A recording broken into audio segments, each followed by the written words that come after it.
નિયમ પ્રમાણે જે બદલાવો આવ્યા એ જ બદલાવ આજે પણ થઈ રહ્યો છે મોટો, પરંતુ આપણે સજાગ નથી એટલે આપણને ખબર નથી, એટલે આપણે પછી જનરેશન ગેપ થાય છે. બાપાને છોકરાની સમજણ નથી પડતી, છોકરો આમ બોલે, બાપા આમ બોલે, એમ કે અમે તો આવું કરતા હતા, તમને સમજણ પડતી નથી. પેલો એમ કે બાપા હાવ ગોડો લાગે છે, અને પછી બેની વચ્ચે વિવાદ થાય છે. તો ગેપ ઓફ જનરેશન જે છે એને તમારે બધાએ સ્વીકારવી પડશે. આ વાતને તમારે નહીં સ્વીકારો તો પછી લોચા થશે, અને પછી ઝઘડા થશે, ને પછી અસંતોષ થશે, ને કંઠ પણ એવું ખરાબ જશે ને કે મારું બેટું આખી દુનિયા બગડી જઈ, આ કળયુગ તો આવ્યો જુઓ, કળયુગ આવ્યો તો જુઓ, અને પછી કળયુગ ઉપર નાખશે બધા, અને મરતા ટાઈમે દુખી દુખી દુખી દુખી બધા થશે. તો સમય બદલાય છે એ પ્રમાણે બધાએ બદલાવવું પડશે. તો સમય શું બદલાઈ રહ્યો છે? બધા કામમાં ટેકનોલોજી સ્વરૂપ લઈ લીધું છે. ખેતી માટે ગયા અઠવાડિયે ભારત સરકારના નીતિ આયોગે એગ્રીકલ્ચરમાં ડિજિટલાઇઝેશન માટે ગુજરાતમાં 15 જેટલા સાયન્ટિસ્ટો અને બાકી એના તજજ્ઞોની મીટિંગ મુખ્યમંત્રીશ્રી સાથે કરી કે હવે ખેતીની અંદર ગ્લોબલ વોર્મિંગ થઈ ગયું છે તો એનો ઉકેલ શું હોય, તો એના માટે કેટલા કરોડનું બજેટ રાખવું પડે, અને ખેડૂતને એ ટેકનોલોજીમાં આવતા કેટલા વર્ષ લાગશે. તો આ જ પદ્ધતિથી પ્રમાણે ચાલશે. 20 થી 25 વર્ષે ખેડૂત સ્વીકારશે, અને 25 વર્ષે સ્વીકારશે ત્યાં સુધી ખૂબ બદલાઈ જશે. તો એ સ્વીકારે એના માટે શું કરવું, અને સ્વીકારે તો એના બાકીના ખર્ચા નીકળી જાય અને ખેતી એકદમ વાયબલ થઈ જાય. પરંતુ હવે આ ગેપ છે, સાયન્સ ત્યાં પડ્યું છે, વિજ્ઞાન ત્યાં છે, આપણે એને સ્વીકારતા નથી, આપણે એની અંદર ભ્રમિત રહીએ છીએ. તો આ ગેપને પૂરી કરવા માટે સજાગ તમારે મારે બધાએ રહેવું પડશે, અને એને એક્સેપ્ટ પણ કરવું પડશે. ત્રીજું કામ, આ મેળાવડે જેટલા થાય છે એમાં મારી હાથ જોડીને વિનંતી છે, જો કરો તો. મેં ગઈકાલે ખેગારપુરા હતો ત્યારે મેં વાત કરી હતી, આજે પણ તમને બધાને કહું છું, આ મેળાવડામાં આપણે મેળવીને શું જઈએ છીએ? ગામો ગામ ગંગા થાળીઓ ત્યાં અમારે ત્યાં થાય છે. અહીંયા આગળ આપણે મહેમાન તેડું કરે છે, અહીંયા આગળ જેટલા દરેક આને ત્યાં આટલું થયું. દર મહિનાની અંદર 5-5, 7-7 મેળાવડા મહેમાન ગતિના બધું કરે છે. ને મોટા ભાગના અમારા સ્ટેજ ઉપર બેઠા એ થોડા ઘણા અહીંથી, ને આ 1.5-2 જણા તો એને અહીં, અને બધી જગ્યાએ એટલો શીરો ખાયા ગામે ગામના આગ્રહ કરીને ખવડાવે, પછી કે બચારાને એટેક આવ્યો. અને જે સારા સારા આગેવાનો હોય મોટા ભાગના પછી એટેકમાં જતા રહે. એટલો શીરો ને બાકી તેલ વાળું શાક ને હવે જે આવતો જતો હોય ને આ પૂરું કરીએ છીએ. હવે આપણે સજાગ છીએ આ બાબતમાં, અને એ જ લોકો બધા કાયમી ગાડી લઈને ફરિયાદ કરે, જ્યાં જાય અહીંયા આગળ 1000 ગાડીઓ ફરિયાદ કરે. શું શીખ્યું? તો શું કામ કરો છો? ખબર નથી. કેમ કરવા? એના કરવાથી શું એને ફાયદો છે? ના. તો આવવા વાળાને કઈ ફાયદો છે? ના. તો ખવડાવવાથી શું થાય છે? તો ખવડાવીએ છીએ એવું કે જલ્દી પૂરો થઈ જાય.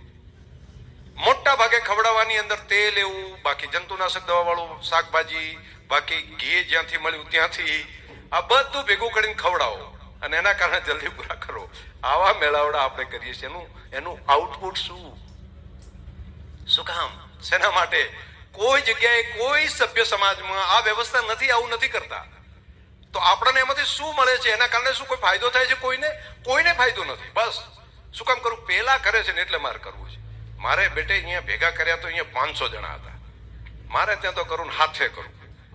એને ત્યાં તો આ આગેવાન પરબતબા આવ્યા હતા ને, તો આ વખતે તો 4 આગેવાન નેતા લાવું, અને 4 નેતા આવે ને તો આપણે ત્યાં પછી પાછું 3 દાડા સુધી ખાલી યાદ રહે, ચોથે દાડા બધા ભૂલી જાય. નવું કોક કરે એટલે પછી એનું બધા કહેવા માંડે, વળી અઠવાડિયે બીજાનું કહેવા માંડે. અને કેટલામાં ઉઠી? 2 લાખમાં, 4 લાખમાં. દીકરાને ભણાવવાનું હોય ત્યારે એમ કે મારી પાસે ગરીબ છું, પૈસા નથી. દીકરીને ભણાવવાનું હોય તો એના માટે ખર્ચ કરવાનો હોય તો કોઈ જગ્યાએ ઇન્સ્ટિટ્યૂટમાં મૂકવું હોય તો એમ કે અમે ખેડૂતો બચારા ક્યાંથી કરીએ કીએ, અમારાથી ક્યાંથી થાય, અમે તો ગરીબ પ્રજા કહેવાઈએ. દીકરીને ભણાવવા માટે ઇન્સ્ટિટ્યૂટની અંદર ખર્ચો કરવા માટે હોય તો આપણે ગરીબ પ્રજા. અને આ મેળાવડા કરીને 2-4 લાખ રૂપિયાનું કશું કંઈ નહીં કરવાનું. સારો મંડપ બાંધવાનો એટલે 50-60 હજાર એમાં જાય. મંડપ વાળો માઇક વાળો લઈ જાય, બીજી બધી વ્યવસ્થાઓ કરવાની, એમ કરીને બાકી જે જમવાનું થઈ જાય, એમ કરીને 2-2.5 લાખ 3 લાખ. અને જો એમાં જો કહુંબા વાળા આવી ગયા અને 8-10 જણા જો હરખા કરીને બળ ઝકડીને આવી ગયા તો 1.5 લાખ બીજો. શું કર્યું? ખાધું પીધું, લહેર કરી. અરે યાર, આ કેમ સજાગ નથી? કેમ ખબર પડતી નથી? શું કામ કરો છો? પેલા કરે છે એટલા માટે કરવું છું. બધા ગાડીયા પ્રવાહની જેમ મથ્યા કરવાનું. કોઈક તો સજાગ થાવ, કોઈક તો જાગૃત થાવ, કોઈ નથી કરતું. હા, આટલો ખર્ચો જો તમારો, આ જ ખર્ચો જો તમે તજજ્ઞોને લાવીને તમારા માઇન્ડ ઠીક કરવા માટે કરો, કૃષિના તજજ્ઞોને લાવો, સામાજિક સુધારણા વાળા તજજ્ઞોને લાવો, ટેકનોલોજીના જાણકાર હોય એને લાવો, અને એની અંદર જો આ પ્રમાણની વ્યવસ્થા કરો તો કદાચ ફાયદો થઈ શકે. આનું આ કામ એમાં થાય. પરંતુ એ તો હોતું જ નથી. બોલવાનું હોય તો અમે 8-10 જણા બોલીએ, બહુ બોલ, અને પછી 8-10 જણા બોલે, એમાંથી આઉટપુટ શું, અહીંથી નીકળવાનું શું લઈને જવાનું? આમણે આમ કીધું ને આમણે આમ કીધું, આણે મારે બેટા આ સારું કીધું, આણે પેલું કીધું, આમ કરીને સાંજ સુધી મનોરંજન પૂરું, બીજા દિવસે નવું મનોરંજન. યાર, આવું ના હોય જીવન. જીવન એકદમ બદલાઈ રહ્યું છે, અને આ પૃથ્વી ઉપર માત્ર આપણે જીવવાનો 100 વર્ષથી કોઈ અધિકાર જ નથી, અને આપણે એકદમ જતા રહેશું, ખબર જ નહીં હોય. 100 વર્ષ ક્યારે પૂરો થશે ખબર જ નહીં પડે. તો આ પૃથ્વી ઉપર આપણે આવીને કર્યું શું? તો કઈ નહીં. શું કર્યું? અમે થોડા ટાઈમ ધારાસભ્ય થયા, થોડા ટાઈમ મિનિસ્ટર થયા, થોડા ટાઈમ નેતા થઈ ગયા, પતી ગયું. શું કર્યું? કેટલા કહે છે કે અમે સારા ખેડૂત હતા, મારા બાપને આવું સારું માનતા હતા, નાના બાપને ઓછું માનતા હતા. આમ કરી પૂરું કરી દેવાનું નહીં. આ પૃથ્વી ઉપર આપણે કંઈક એવું કરતા જઈએ સજાગતા પૂર્વક, કે જેથી કરીને આપણને મૃત્યુ પામીએ ત્યારે આપણી આંખોની અંદર સંતોષનો ભાવ હોય. અને આ કામ બીજાના ભલા માટેનું કામ જો વિચારીએ તો થઈ શકે. માત્ર પોતાનું નહીં, બીજાના ભલા માટે. બીજાના ભલાનું ના વિચાર તો કઈ વાંધો નહીં, બીજા માટેની ઈર્ષા ન કરીએ. તમે બીજા માટે ખરાબ વિચારો ને તો તમારું ખરાબ થાય જ. પ્રકૃતિનો આવો નિયમ છે. તમે બીજાનો ખરાબ વિચારો, મનમાં બેઠા બેઠા વિચારો તો પણ તમારું ખરાબ થઈ જાય. કેમ કે એનો સિદ્ધાંત જ પ્રકૃતિનો એવો છે કે દડા જેવો છે. દડો દિવાલ ઉપર મારો, સીધો આવશે. તો મારી તમને બધાને પ્રાર્થના છે કે સજાગ થવાનો સમય છે. આ સદી સૌથી વધારે અનાજ અને ખોરાક 10,000 વર્ષમાં સૌથી વધારે અવેલેબલ હોય તો આ સદીમાં છે, આ દશકમાં છે. પૃથ્વી ઉપર ક્યારેય માનવતા પાસે આટલો મોટા પ્રમાણમાં ખોરાક અવેલેબલ નહોતો. તમે જરા ડેટા ઉપર જોજો, વિચાર કરજો. એમ જેની પાસે ખાવાનું નહોતું આપણી પાસે, આજથી કરીને 50 વર્ષ પહેલા સુધી અમેરિકા જેવા દેશની અંદરથી અનાજ લાવીને આપણું પેટ ભરવું પડે એવું થતું હતું. માત્ર 56 કાળની અંદર માણસ કાંટી જે આવે ને એ ખાય, પોતાના બાળકને વેચી મારે, એ સ્થિતિ સુધી હતી ખોરાક માટે. આજથી માત્ર 50-100 વર્ષ પહેલા ત્યાં સુધી હતું ખાવા માટે માણસ કામ કરતો. તમારે ત્યાં કોઈ મજૂરી કરવા માટે કોઈ માણસ આવે તો તું મને ખાવાનું સારું આલજે, એટલું માત્ર 100 વર્ષ પહેલા હતું. આટલું સુખ, આટલી સંપન્નતા આજે આવી છે. તો એ સંપન્નતા આવી ત્યારે માત્ર આપણે પેટ ભરવાનો જ વિચાર ન કરાય. તે વખતે આપણે માનવતા પૂરેપૂરી ખીલે એના માટે વિચાર કરવો પડે, અને એના માટે સજાગતા રહેવી પડે. ટોળું કરે છે એટલે આપણે કર્યા જ જાવ, કેટલું ટોળું કરે છે એટલે કર્યા જ જાવ એવું નહીં. સજાગતા પૂર્વક, ધ્યાન પૂર્વક કયું કામ કરવા જેવું છે, કયું નથી કરવા જેવું, એ બધા વિચારો. અને એમાંના 3 કામ હું તમને સોંપું છું, જો કરી શકાય તો કરજો. એક, નવી પેઢીને જીવવા માટે મોટા પ્રમાણમાં વૃક્ષા વાવવાનું કામ કરો. જ્યાં પણ શેઢે ઝાડ હોય તે વૃક્ષ વાવવાનું કામ કરો. બીજું કામ, 100% દીકરા દીકરીને ક્વોલિટી એજ્યુકેશન અપાવો. માત્ર શિક્ષણ નથી કહેતો, ક્વોલિટી એજ્યુકેશન. અધકચરું અપાવશો તો વળી પાછા આપણા જીવન જેવું થશે.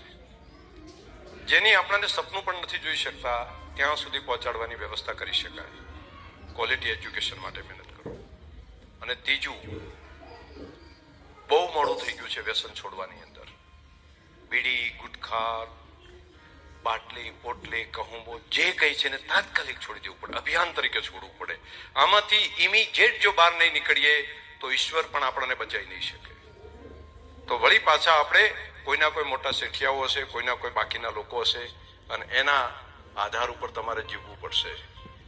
આખી દુનિયામાં શું ચાલી રહ્યું છે, હું તો હમણાં દુનિયા ફર્યો છું, કહું છું. એક અમેરિકાને એના દેશમાંથી મકાઈ ભારતની અંદર આપવી હોય, શું કરે છે ખબર છે? ચાઇના શું કરે છે?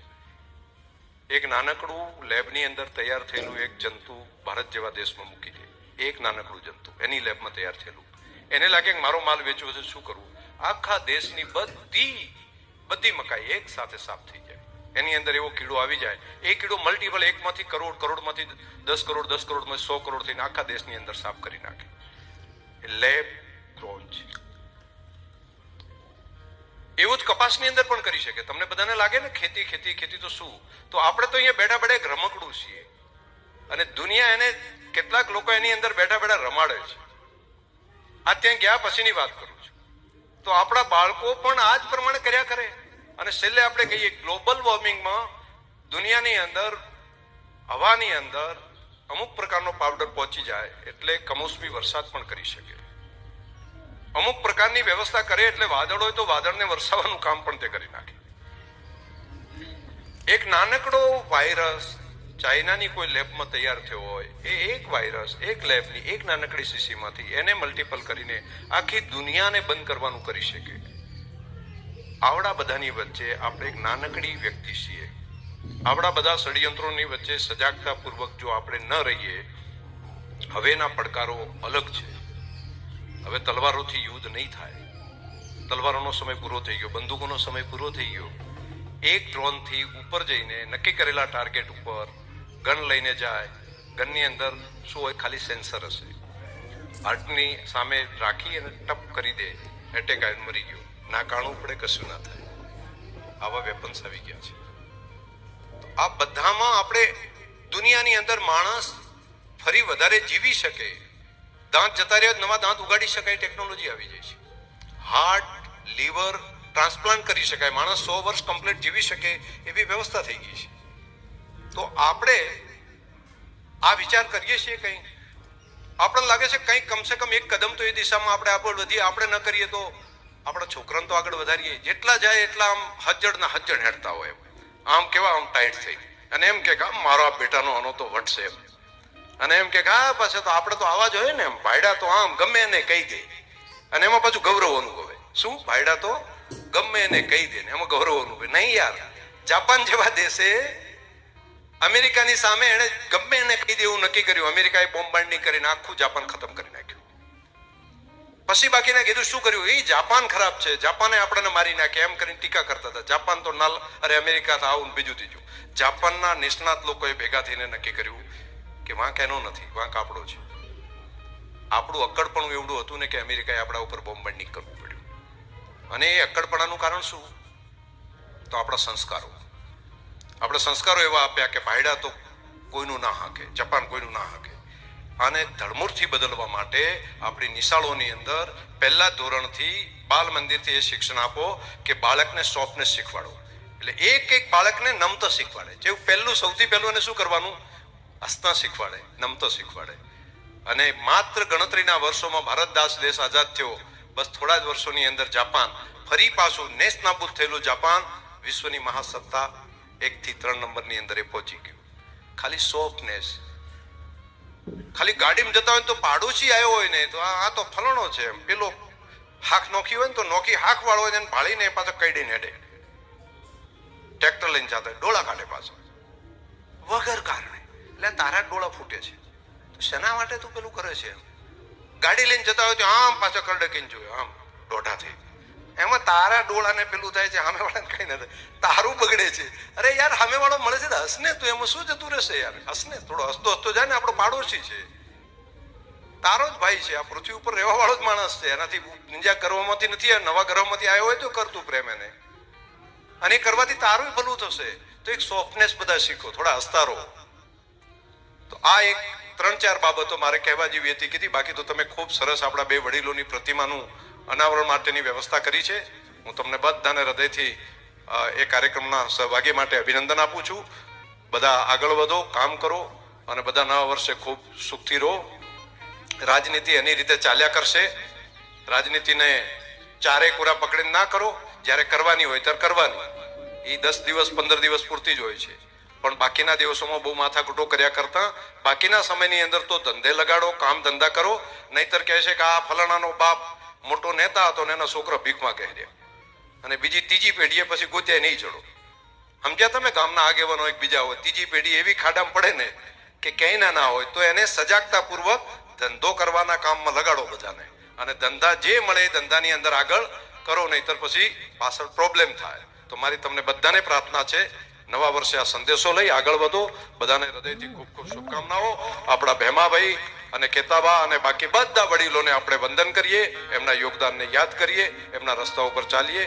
રમેશભાઈ, તમને બધાને ખૂબ શુભકામનાઓ.